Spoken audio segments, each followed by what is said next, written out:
Okay, so we're back working on getting these turbos mocked up. Last video I kind of had the position down where I wanted them, but I didn't have the radiator or anything test fitted, so now I'm working on the radiator and putting the accessory drive back on. I did make a slight modification to this section here so I could tuck the wire harness back a little bit farther. This plastic part of the wire harness used to bolt in up here originally, and it was pushed back a little bit. Notching this section out here allowed me to actually get the wires pushed back farther so I could push the radiator back a little bit farther to clear where I believe I want the turbo to be, which should be at about this angle here. So I do still have enough clearance with this Vibrant 90 on it going back into the water pump here, and this is the section that originally came with the car. When the car came to me, this hole here was actually holding the radiator in with that position, so that would be about here. And now this is about how far we can get the radiator back compared to where it was. So I would say it's probably about 2 inches farther back on the top, and it should allow me to maintain this turbo position relatively closely. Next was trying to get the alternator bracket and stuff back on there. This kit is like so many different pieces, and it wasn't really very fun to try to put back together. This little standoff here is actually cut 1/4 of an inch shorter than it needed to be because this is the one that came through with the motor plate. So all of the other ones are the normal length. This one's 1/4 inch shorter. So I did end up buying another 1 foot section of this tubing from Amazon. So I can cut a new piece back down to the normal length, and I won't have to put an additional spacer in there. When it came to me, it was also missing the lower bolt down here. So there's 3 bolts supposed to hold it into the head. It was missing 1 bolt and a spacer. So I also did order 3 more bolts because these bolts here were used for the power steering bracket, but the motor plate had the power steering bracket pulled away from the head.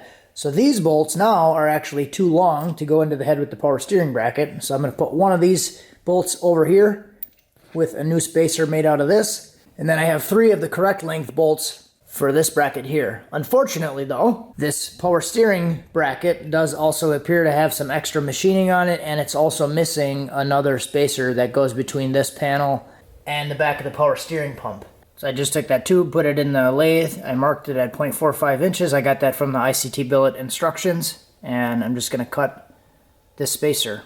Alrighty, there's our spacer, 0.45 inches. Alrighty, so that worked out pretty well down there. You can see the spacer down at the bottom, and it matches the other 2 spacers up here. So mini lathe saves the day on that one. So now I only have 1 bolt for the power steering bracket because this thing only had 2 of them in there. They did a lot of interesting work here to try to get this motor plate to fit. There's a hole drilled partially in the head there. This hole is all hogged out. It's missing like 5 threads. So it was a very unique attempt to try to put a motor plate on it. So that's why this is kind of an adventure to get it back to where this stuff is just going to work like normal. But mini lathe here is my homeboy. So you can see I got a lot of material on there. I hesitated on buying this thing for probably like 2 years or more. I just didn't think I was going to have enough stuff to do with it. You know, kind of one of those things where, like, yeah, I really want it. It'd be cool for one thing, but I don't know what I could really do with it. And I use it all the time, surprisingly. So it's definitely been worth it for me and just the little stuff that I'm able to do with it. Not sponsored, not a paid promotion. I just think it's cool. So what I think I might do now is mock up this plate and then try to figure out what spacer I'm going to need for the power steering pump just to ballpark it. I think it's going to be around 0.55. This plate is 0.47, and I think it's pretty close to that. So it's probably in the 0.47 to 0.55 range. I'll mock it up and see where we end up. Okay, so I did get a measurement of 0.273 inches, and I got it 2 separate ways. So one way I had my son come out and hold this flat, and then I measured. This is just like a piece of 1/4 inch copper flat bar, and I measured off of the balancer, and I got 0.27 when he was helping me. And then the other way that I did it was I measured off of the alternator and the idler up here. Alternator and idler are flat, and then I was able to mark a point based off of the idler position, where that was, and then I was able to use the caliper to measure here, and I get about this 0.27-ish. I think that's what I'm going to go with, like a 0.275 spacer. And I'm going to test that for now. The bolts are on the way. They're not going to be here for like another couple days yet. I just ordered some on Amazon. And what I think I'm going to do is take this bolt and I'm going to shorten it, because that bolt goes in the back here, and that one would allow me to bolt that bracket on tight, and then I could get the other two bolts in later, but that would allow me to at least make some spacers tonight, so I'm going to do that quick. All right, here's the other bolt cut down. I just put it in the lathe again and kind of shortened it. So here I just have a temporary bolt in just for positioning. And all right, so that's tight. Now we're tight and at least in the right position. This bolt I'll be able to get to and change with the reservoir on there. So now I'll cut 3.27 spacers out of this, and we'll go from there.